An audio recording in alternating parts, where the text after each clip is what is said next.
الإسلام وما كنا لنهتدي لولا أن هدانا الله ونشهد أن لا إله إلا الله وحده لا شريك له ونشهد أن سيدنا ونبينا وشفيعنا وسندنا ومولانا محمد وبارك وسلم. أما بعد، قال الله تعالى في محكم كتابه وهو أصدق القائلين بعد نقول أعوذ بالله من الشيطان الرجيم بسم الله الرحمن الرحيم بل تؤثرون الحياة الدنيا والآخرة خير وأبقى. وقال الله تعالى من عمل صالحا من ذكر أو أنثى وهو مؤمن فلنحيينه حياة طيبة ولنجزينهم أجرهم بأحسن ما كانوا يعملون. قال الله تعالى يا أيها الذين آمنوا لا تلهكم أموالكم ولا أولادكم عن ذكر الله ومن يفعل ذلك فأولئك هم الخاسرون.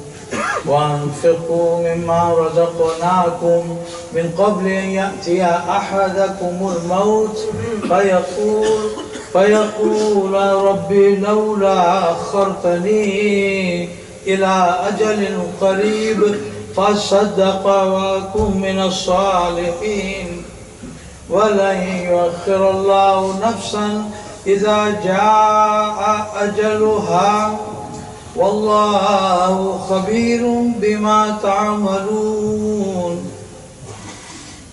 وقال النبي صلى الله عليه وسلم إذا عزمت أمتي الدنيا نزهت منها هيبة الإسلام وإذا تركت الأمر بالمعروف والنهي عن المنكر حرمت بركة الوحي وإذا تصابت أمتي سقطت من عين الله أو كما قال عليه الصلاة والسلام صدق الله العظيم وصدق رسوله الكريم ونحن على ذلك من الشاهدين والشاكرين والحمد لله رب العالمين. أما بعد, my very dear respected brothers, the community elders, the transient community here like me who just come and take care of their things and go away, and those who are resident in this area in Manhattan or this pocket,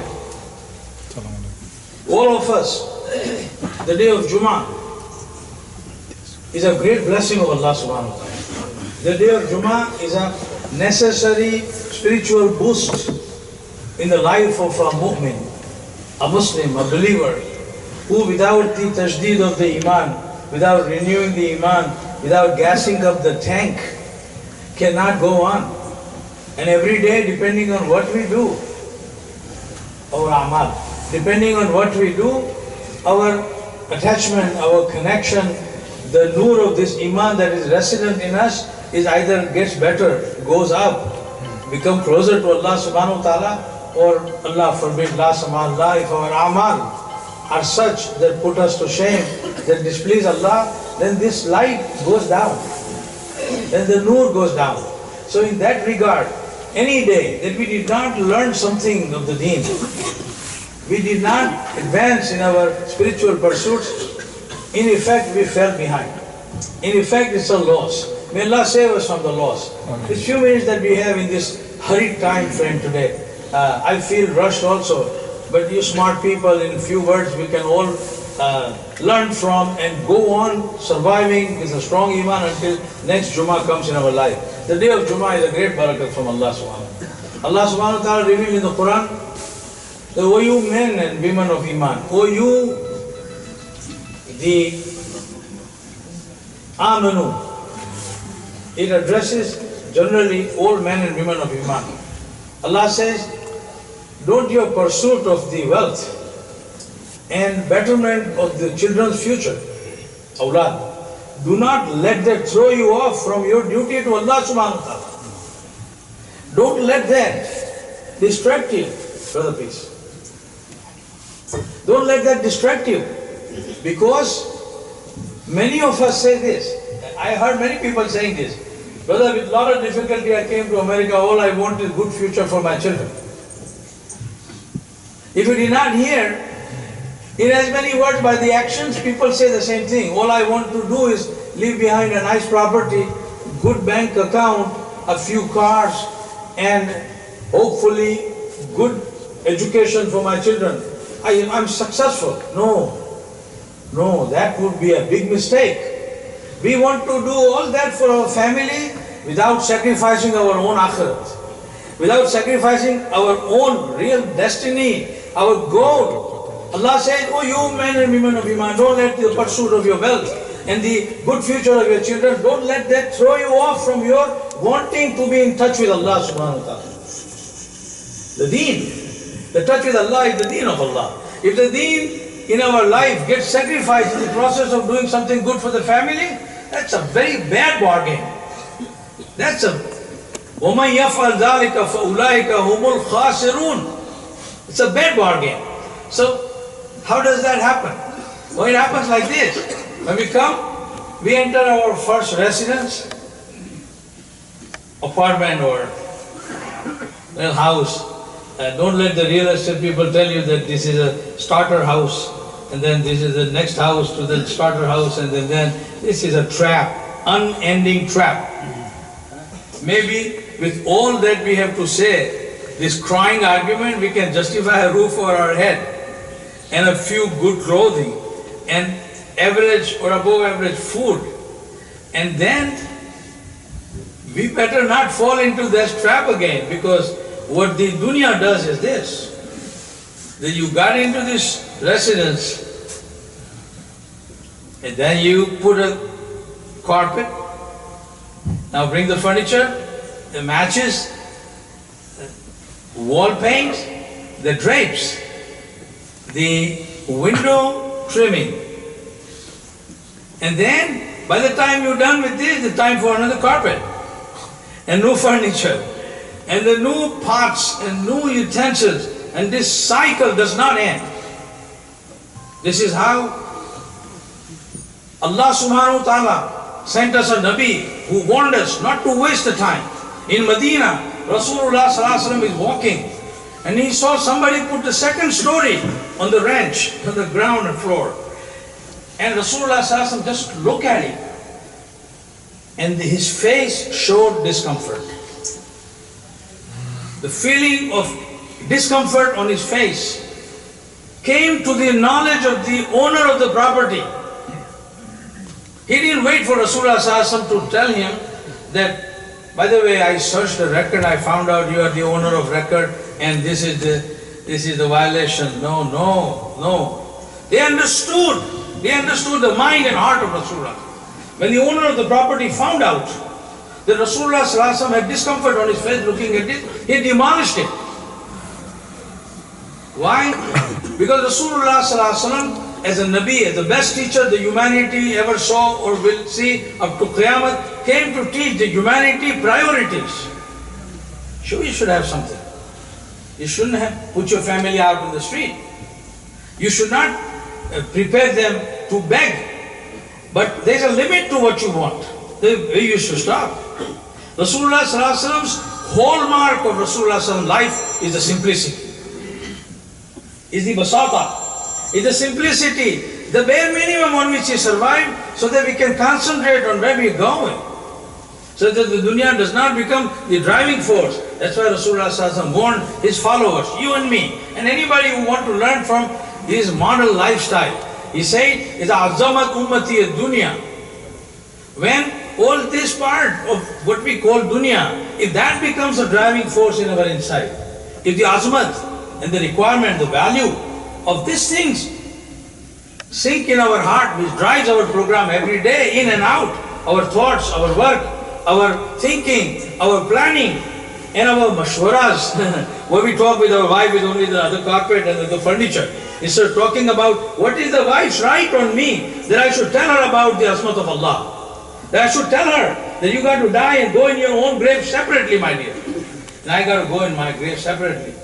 And it does not matter how much I love you, or you love me, you're not going to go in my grave. I got to prepare for my grave myself. I got to prepare my wife and the children that she bear for me. I got to prepare her. Those are the kind of families from where we'll come out great inviters to the deen of Allah subhanahu wa ta'ala. The home of a believer, a believing mu'min's home is the first ground of preparation of great men. Great men. Their greatness will not be because of the properties that they put, or the monies they gathered, or positions they hold, or the kingdom they conquered. Their greatness will be being simple human beings whose simplicity is inviting people to Allah subhanahu wa ta'ala, whose lifestyle is a source of a beacon, like that light at the airport which keep on going. Every pilot, no matter where he is, he sees where the airport is, and he uses that beacon as the guiding light to land the plane, because a couple hundred people's lives are at stake. Today, an average Muslim, any Muslim, you and I, in the world, can become that beacon of guidance, if only our life is good. We don't become what somebody says, what some media says, some newspaper says, some TV says, or some person says. We are not what they are. We are what we do. That's what we are. That's what we are. Are we believers in Allah? Are we followers of Nabi Sallallahu Alaihi Wasallam? Is our life reflecting that when we are not even talking? That's what we are. In our ibadat, in our foundation, in our muamalat, in our interpersonal relationship, in our manners, in our akhlaq, in our business, and in 24 hours of our conduct. Not only, we are not Jummah Muslim, we are not Ramadan Muslim, we are not Eid Day Muslim, we are Muslim all the time, and we are not only Muslim when TV cameras are facing us, when the public is there, when we are alone and private in the darkness, we also as Muslim. May Allah make us from those. This few minutes of reminder is good for me, maybe good for you. Allah knows only my coming benefits you or your presence benefit me. But I make dua to Allah that this benefit is mutual. The day of Jummah is a day of filling up our spiritual tanks. Inshallah Aziz, if we do right on the day of Jummah, Allah will help us survive with Iman and increasingly better amal until the next Jummah comes. Because one Jummah will be there in our life, after which there will be no Jummah to make. There will be no Jummah to make. So Allah subhanahu wa ta'ala's warning, وَأَنْفِقُوا مِمَّا رَزَقْنَاكُمْ مِنْ قَبْلِ أَنْ يَأْتِيَ أَحَدَكُمُ الْمَوْتِ فَيَقُولُ. Then you start saying, spend of what Allah has given you before the death comes. And you start saying, oh Allah, please give me a little more time, I was too busy. I was too busy taking care of this backlog, outstanding item. The carpet to furniture, to the paint, to the drapes, to carpet, to the furniture, paint, to the drapes. Time finished. Allah says, Allah will never give any more time. Never. وَلَنْ يُؤَخِّرَ اللَّهُ نَفْسًا إِذَا جَاءَ أَجَلُهَا. When it's time to go, it's time to go. Allahu khabirun bima ta'amalun. That's why Rasulullah sallallahu alaihi wasallam said that when the dunya drives our program, then the value and worth of Islam will just fall. We will not care about what is happening to Islam or Muslims, or what my life is like, or who is watching me as a Muslim, who is not watching. Those things just fall from our program. May Allah not make us those. May Allah make us from those decent, honest, hardworking, good Muslims who will become a source of peace on this world, which is saying nothing but troubles, and who become a source of strength to those in the faith. Which means the Muslims, the well-meaning Jewish people, well-meaning Christian people. These are all men of faith. Allahumma ja'alna mimman yastami'una al-qawl fattabi'una ahsana. Allah forgive my mistake if I made any. Aqulu qawli hadha wa astaghfirullah li wa lakum wa lisa'iril muslimin.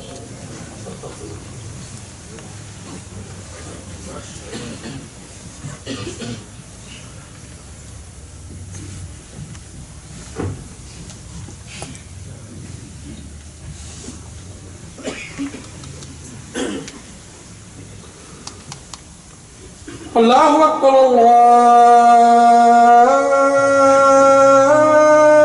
Allahu Akbar, Allahu Akbar, Allahu Akbar. Ashhadu an la ilaha illallah.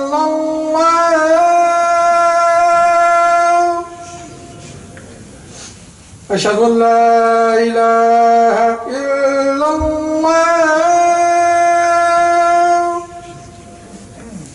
أشهد أن محمدا رسول الله أشهد أن محمدا رسول الله حي على الصلاة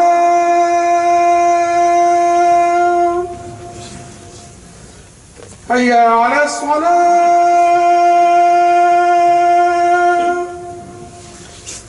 حي على الفلاح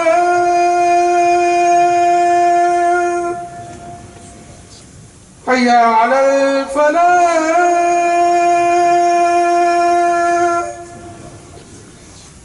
الله أكبر الله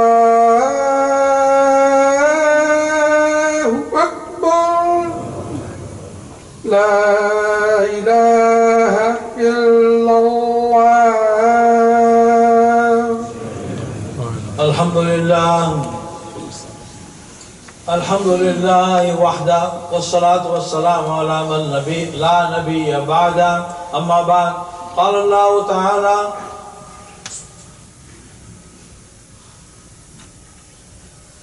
يا أيها الذين آمنوا لا تلهكم أموالكم ولا أولادكم عن ذكر الله ومن يفعل ذلك فأولئك هم الخاسرون.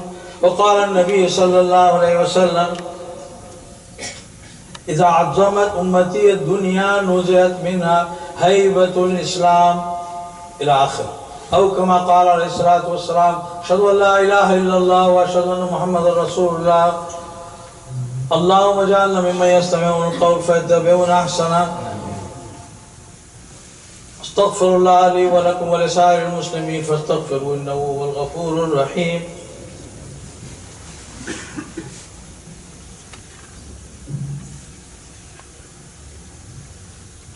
الحمد لله نحمده ونستعينه ونستغفره ونؤمن به ونتوكل عليه ونعوذ بالله من شرور أنفسنا ومن سيئات أعمالنا من يهد الله فلا مضل له ومن يضلله فلا هادي له ونشهد أن لا إله إلا الله وحده لا شريك له ونشهد أن سيدنا ونبينا وشفيعنا وسندنا ومولانا محمدا عبده ورسوله أرسله بالحق بشيرا ونذيرا وداعيا إلى الله بإذنه وسراجا منيرا. أما بعد قال الله تعالى إن الله وملائكته يصلون على النبي يا أيها الذين آمنوا صلوا عليه وسلموا تسليما. اللهم صل وسلم وبارك على سيدنا محمد وعلى آله وأصحابه وأزواجه وذرياته وعلى علماء أمته وعلينا معهم أجمعين. عباد الله رحمكم الله إن الله يأمر بالعدل والإحسان وإيتاء ذي القربى وينهى عن الفحشاء والمنكر والبغي يعظكم لعلكم تذكرون. اذكروا الله يذكركم ودعوه يستجيب لكم ولذكر الله تعالى أعلى وأولى وأكبر. وأقم الصلاة والله يعلم ما تصنعون.